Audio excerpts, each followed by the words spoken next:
လွန်ခဲ့သောနှစ်ပေါင်း1000ခန့်ကသာသနာပြုခရီးထွက်ခွာသွားခဲ့သောအာကာသယာဉ်မှူး3ဦးပြန်လည်ရောက်ရှိလာချိန်တွင်ကပ်ပစိုးယာဉ်တကားပွင့်သွားသည့်နှင့်အားလုံးအံ့အားသင့်သွားကြသည့်အကြောင်းမှာလူသားများစားထို3ဦးစလုံးသည်ချင်ပန်စီမြောက်များဖြစ်နေသောကြောင့်ဖြစ်သည်လာရောက်ကြိုဆိုသည့်ဗိုလ်ချုပ်ကြီးသည်ပင်စိတ်ကားစားဖြစ်ကမိမိမျက်စိကိုမယုံနိုင်အောင်ဖြစ်ခဲ့ရသည်အမှန်တရားကိုစုံစမ်းရန်စစ်တပ်ကထို3ဦးစလုံးကိုချက်ချင်းတော့ခတ်အကျဉ်းချလိုက်သည်မကြာမီပင်ထိုမြောက်များသည်ရိုးရိုးမြောက်များမဟုတ်ကျောင်းတွေ့ရှိခဲ့ကြသည်ရင်းတို့သည်လူများကဲ့သို့အဝတ်အစားဝတ်ဆင်ကြသည်ဇွန်းခတ်ရင်းများကိုအသုံးပြုကြပြီးအရာရာကိုပါးနက်စွာနားလည်ကြသည်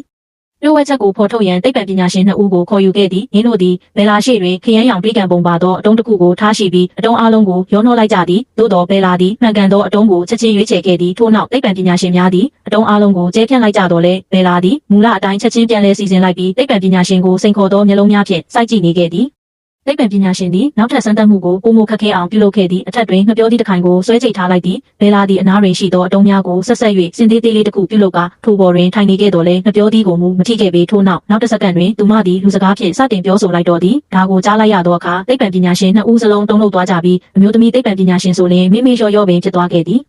မင်းတို့ထွက်သွားသည်နှင့်မြောက်သုံးကောင်သည်အငင်းပွားကြတော့သည်စကားပြောနိုင်သောစွမ်းရည်ကိုဖုံးကွယ်ထားရန်ဂတိတစ္ဆာပြုထားကြတော့လဲဘယ်လာကမူလူများနှင့်စကားမပြောဘဲမနေနိုင်ဟုယုံကြည်ခဲ့သည်ထိုအချိန်တွင်ထိုထောင်ထဲ၌ပင်ချုံနှောင်ထားသောကော်ရီလာတစ်ကောင်ကမင်းတို့ကိုရုတ်တရက်တိုက်ခိုက်ခဲ့သည်ယင်းသည်အပေါင်းပါတအူးကိုလေပင်ညှိ၍တပ်ဖြတ်လိုက်သဖြင့်ခုအခါဘယ်လာနှင့်သူမ၏အပေါင်းပါကော်နီလီယပ်စ်တို့သာကြံရစ်ခဲ့တော့သည်ဤဖြစ်ရသတင်းသည်သမရထံသို့ရောက်ရှိသွားရာသတင်းစာရှင်းလင်းပွဲတစ်ခုကိုချက်ချင်းခေါ်ယူခဲ့သည်ထိုပွဲတွင်ချင်ပန်စီနှင့်ကောင်သည်ဟာသားဆန်စွာပြောဆိုခဲ့ကြသဖြင့်ခမ်းမတစ်ခုလုံးရေမောတံများဖြင့်ပြည့်နှက်သွားခဲ့သည်သို့သောနောက်တစ်စက္ကန့်တွင်ပင်ရင်းတို့သည်အားလုံးကိုတိတ်ဆိတ်သွားစေသည့်အမှန်တရားကိုဖော်ထုတ်လိုက်ကြသည်ရင်းတို့သည်အနာဂတ်နှစ်1000မှလာခဲ့ခြင်းဖြစ်ကြောင်းထုတ်ဖော်ပြောကြားခဲ့သည်ထိုအချိန်တွင်လူသားများနှင့်ဂေါ်ရီလာများကြားဆိုးရွားသောစစ်ပွဲတစ်ခုဖြစ်ပွားခဲ့ပြီးနောက်ဆုံးတွင်နျူကလ িয়ার ဘုံပောက်ကွဲမှုကြောင့်ကမ္ဘာကြီးတစ်ခုလုံးပျက်စီးသွားခဲ့သည်တပ်ဘေးမှလွတ်မြောက်ရန်အာကာသယာဉ်ဖြင့်ထွက်ပြေးခဲ့ကြတော့လဲလမ်းပြောက်သွားခဲ့သဖြင့်ယခုအချိန်ထက်နှစ်1000နောက်ပြန်ရောက်ရှိလာခဲ့ခြင်းဖြစ်သည်